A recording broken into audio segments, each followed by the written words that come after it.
Buenos días, profesor. El día de hoy se presenta el equipo de InfoWeek, que está conformado por Betsabe, Rosario, Jessica, Arely, Naidelin y su servidor Gabriel, para hablar acerca de distintos temas que se han visto en este pasillo. Pues el modelo de filas básicamente es una herramienta que estudia cómo es que se forman y funcionan las filas, ya sea cuando hay mucha gente, productos o tareas que necesitan ser atendidos por ciertos recursos que son limitados.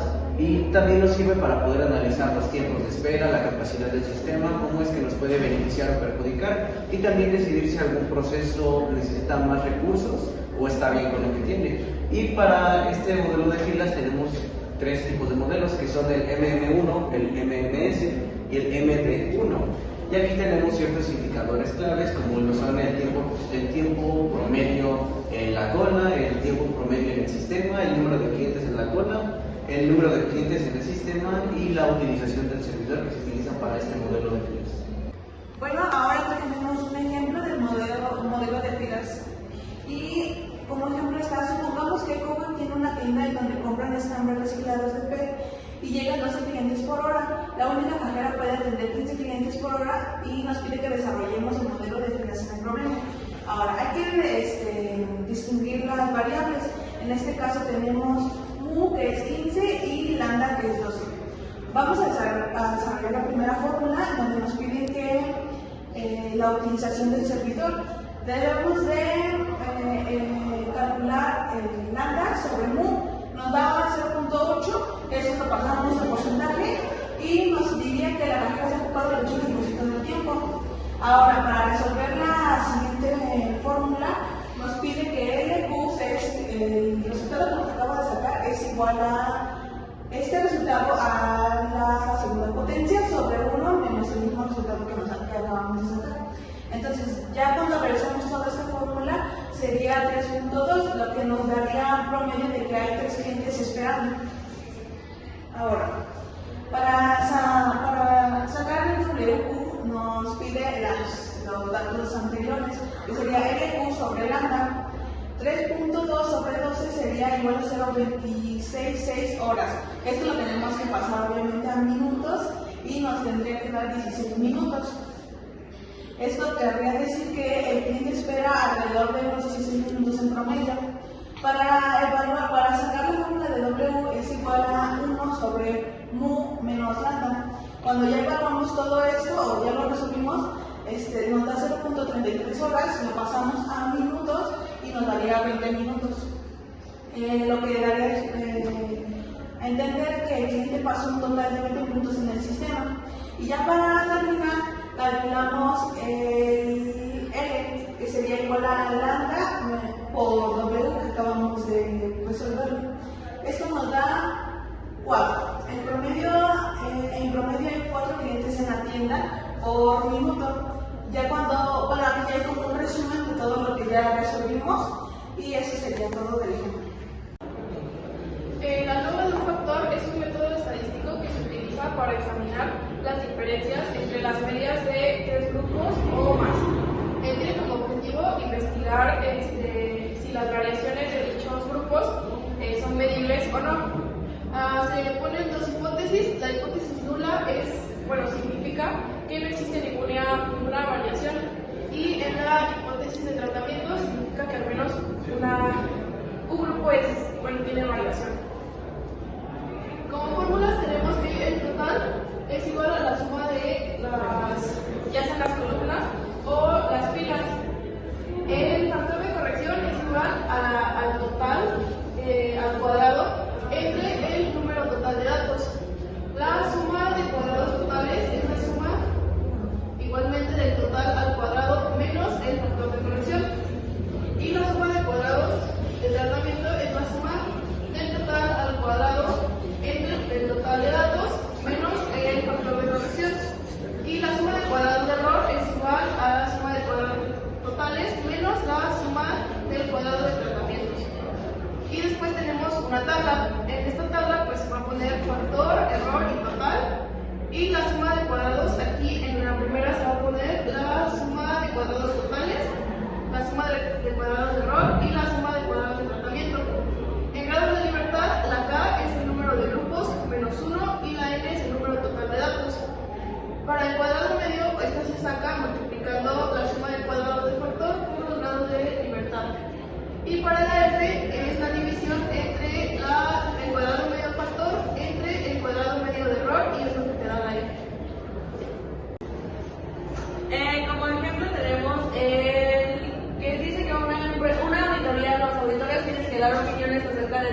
aspectos con base en sus propias experiencias, directas e indirectas o mixtas. En un estudio se pidió a auditores que dieran su opinión acerca de la frecuencia con que se presentaron errores en una auditoría. Se obtuvieron los siguientes resultados que presentan la continuación y se aplica un 95% de confiabilidad. Aquí podemos ver en la tablita que nos dice las directas, indirectas y la combinación. Para esto tenemos que HO no existe diferencia entre la opinión de los auditores y la frecuencia de errores. Y tenemos HA que existe una diferencia entre la opinión de los auditores y la frecuencia de errores. Para darle solución a esto, lo primero que hicimos fue sumar todos los datos de la directa, así como indirecta y la combinación. Después de esto, lo elevamos al cuadrado, tanto la directa, indirecta y la combinación. Para esto tenemos el primer resultado que lo obtuvimos sumando todos los resultados que nos dio de la suma, y eso tenemos un total de 434. Para el factor de corrección se hace los 434 elevado al cuadrado entre los 21. 21, ¿por qué? Porque son 7 números por cada fila y nos da un total de 8.969.34. Para el CST tenemos que notar la suma que nos dio de todos al cuadrado, nos dio un total de 9.436 y eso le restamos el factor de corrección que nos da un total de 466.66. Después continuamos con el CSTR, el cual aquí tenemos que elevar cada resultado de la suma que nos dio en la primera tablita y elevarlo al cuadrado y posterior dividirlo entre 7. Y para esto, ya que tenemos este proceso, pero tenemos que restar lo que nos dio el factor de corrección. Para eso nos da un total de 228.62. Para el CCE tenemos que restar lo que nos dio del CCT, de los 466.66 menos los 228.66. Por último tenemos que hacer nuestra tablita de factor de variación, grados de libertad, así como la suma de cuadrados, los cuadrados medios y la razón de F. Para esto tenemos 3, que es el tratamiento, error y total. Para el tratamiento lo que se hace es identificar el K menos el menos 1 y nos da 3. 3 significa las 3 que son directa, indirecta y la combinación. Después de ahí tenemos el error, que sería multiplicar los 7 por 3 y nos da 21 y nos da menos 3 es igual a 18. Tenemos un total de 21 menos 1 igual a 20. En la suma de cuadrados, aquí nada más se pasan los datos anteriores. En el primero, en el tratamiento, tenemos 428 que nos da en el CSTR. Para el error tenemos los 238 que nos da en CCE. Y para el total tenemos los 466.66 que nos da en el CSTR. Y para los cuadrados medios tenemos que dividir los 228 entre 2 y nos da un total de 114.33. Y para el error tenemos los 238 entre 18 y nos da 13.22. Para tener la razón de F tendremos que dividir el 114 entre 13.22 y nos da que nuestra razón de F es de 8.65. Y para esto tenemos que nuestro FCAL es de 8.75 y nuestro F de tabla es de 3.355, lo cual indica que FCAL es mayor que F de tablas y para esto pues totalmente la tabla se rechaza. Las redes de optimización son una rama de la investigación operativa que utiliza modelos matemáticos de redes para encontrar la solución a problemas complejos. El objetivo de utilizar redes de optimización es encontrar un patrón de flujo que satisfaga las necesidades de la oferta y la demanda, y este se puede aplicar en situaciones de logística y transporte, gestión de redes, finanzas, administración de residuos y la coordinación de la producción. Para las redes de optimización vamos a utilizar el siguiente ejemplo. Una empresa llamada Ecotec fabrica dispositivos electrónicos sostenibles en 3 plantas. Cada planta tiene un costo de producción por unidad y una capacidad máxima mensual. Los productos se envían a 5 centros de distribución, cada uno con una demanda. La empresa quiere determinar cuántas unidades enviar de cada planta a cada centro, con el objetivo de minimizar el costo total del transporte.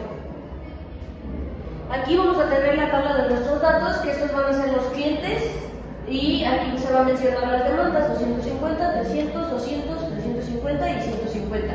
Después vamos a tener las plantas que lo van a distribuir y la capacidad que tienen por unidad, y en este caso la capacidad de producción va a ser nuestra oferta. Después vamos a ordenar los datos de esta manera, que van a ser los clientes en la parte de arriba y las plantas del lado izquierdo. Entonces la demanda se va a colocar en la parte de abajo, que serían de Dallas 250, 300, 200, 350, 100. Y en este caso, al realizar la suma, tenemos que realizar la suma de oferta y de demanda. En la oferta nos salen 1250 y en la parte de demanda estaría faltando 50 unidades. Por lo tanto, creamos una columna ficticia y nos da el resultado total. Aquí tenemos que conseguir que los números al sumar aquí y de este lado sean los mismos, y los números del medio es la capacidad por unidad de producción que tienen. En este caso tenemos que, en la tabla tenemos que empezar del número menor al mayor. Tenemos que el número menor es el número 3, vamos a tomar el número 3 y vamos a colocar las unidades de capacidad aquí. Nos piden cumplir la demanda de 100, por lo tanto se cubren los 2 espacios de arriba, y de 250 le restamos los 100. Después utilizamos el siguiente 3, que en este caso nos pide cubrir la demanda de 350, entonces colocamos el número completo y quitamos los 2 números que tiene para cubrir la oferta de 500. Después tomamos el siguiente 3, que igual nos pide una demanda de 200, por lo tanto le colocamos el 200 al 3 y a eso se lo restaríamos en la parte de aquí. Después tenemos el número 4, que aquí nos pide una demanda de 250. Entonces al 4 le vamos a colocar los 250 cerrados, bloqueamos estas 2 casillas y queda saltada. Por lo tanto, después tomamos el 4 de aquí y a eso, como nos piden nada más tener, aquí ya tenemos 350 y la oferta es de 500, a esto nada más le vamos a poner 150 para que el resultado dé lo de este lado. Por lo tanto, después vamos a tomar el número 5, que sería para sumar las unidades restantes que faltan de la demanda, que son 300, y se cancela el 6 de arriba.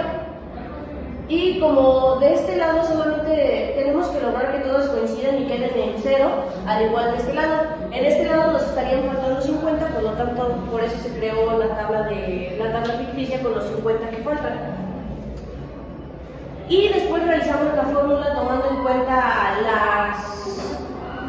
las casillas periféricas, menos 1, entonces tendríamos que 7. El 7 tiene que coincidir con el número de casillas que ocupamos, que es donde pusimos los números. Entonces tenemos después la fórmula, cada uno se tiene que multiplicar. Si aquí utilizamos el 4 para el 250, sería 250 por 4 y así sucesivamente. Entonces aquí tenemos 250 por 4, más 150 por 4, 150 por 5, 200 por 3 y así sucesivamente. Y logramos multiplicar todas las fórmulas y nos da 1000 más 600 más 750 más 600 más 1050 más 300 y bueno, 0 porque se cancela. Entonces nos daría un total de 4300, que sería el costo mínimo que va a gastar la empresa para el transporte. Como conclusión, tenemos que esos modelos nos permiten tener una visión más clara, analítica y estratégica, permitiendo a las organizaciones una optimización de procesos, así como identificar mejoras reales y diseñar soluciones más específicas dentro de una organización administrativa. Bueno, y esto ha sido todo por parte de Ecoweb. Muchas gracias por la atención prestada.